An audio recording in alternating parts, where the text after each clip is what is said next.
Hey guys, I'm Elizabeth Newsom and welcome to my booktube channel. And sorry about the squeaking. I'm filming upstairs and so my brother has his bird up here. So if you hear squeaking in the background, that's why. Anyway, today I'll be reviewing A Heart Surrendered. So I was given a free copy of A Heart Surrendered by the publisher. So I actually signed up for the author's launch team to help her launch this book because I've heard her talk a lot about it. She's actually a personal friend of mine.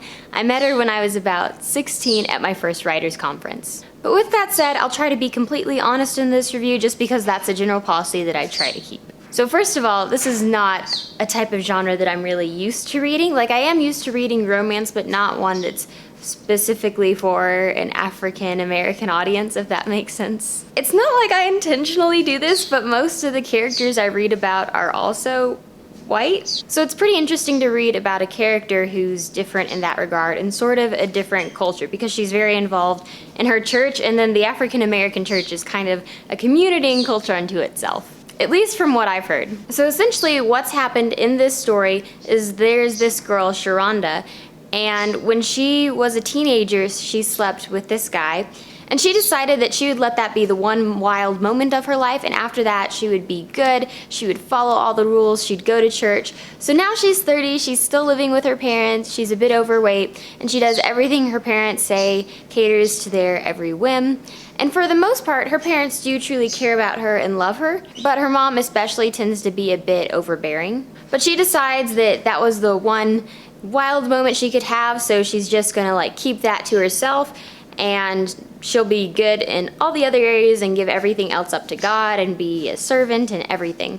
But then the guy she slept with when she was younger comes back into town, and he's this like famous musician, singer, super popular, all the women want him, and he comes and tries to apologize to her, and she kind of cuts him off and she's like, no, that was like the one amazing thing that happened to me and I'm going to keep it and I'm not sorry for it. So this is really just a story about giving everything to God and not holding anything back, because of course, surprise, she ends up with the hero at the end. It's all really great. So the rest of the book is kind of about this relationship where she's trying to sort of push him away because she's not very confident or secure about herself and her body image and her life.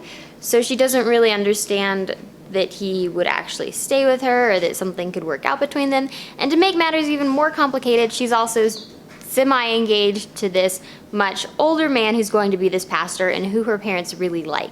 And when she talks about this other guy, Carl Ray, who is the guy she's really attracted to, who she previously had that night out with, her parents are like, well, you know, you're a great girl and everything, but you're probably not his type. Or he probably wants a different type of woman who's younger and, you know, because he's young and whatever. I mean, they're about the same age pretty much. Honestly, I really enjoyed it, and I enjoyed getting to read it every moment I could.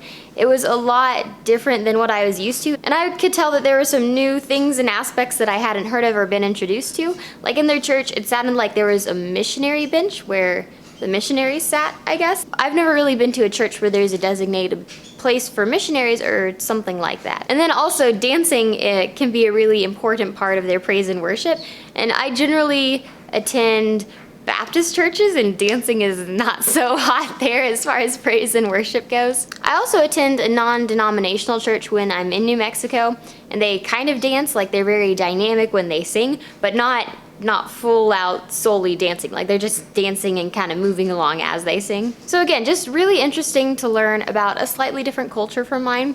And again, I really like the romance. It was really sweet, and it has a really great message just about giving up everything to God, because he has so much more in store for us than we could ever even ask or imagine for ourselves. But of course, it's hard when receiving that is dependent upon giving up to God the things that we want, and when we can't see how God's plan could be better than our own plan for ourselves.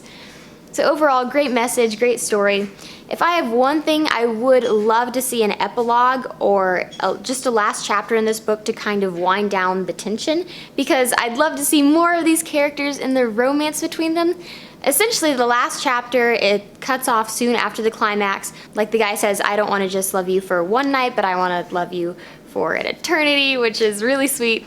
I probably misquoted that, but you get the gist of it. So he ends with that really sweet line, and I really liked it, but at the same time, I do wish for an epilogue just to see kind of, again, the tension wind down and more of them and their romance. But overall, I mean, it was a really good book. I really enjoyed it. There were a lot of great lines in it. Like at the beginning of the book, she's wearing these bright pink clothes that she thinks her mother would want her to wear. And she's like, if you slapped a label on her, she could be a human billboard for Pepto Bismol.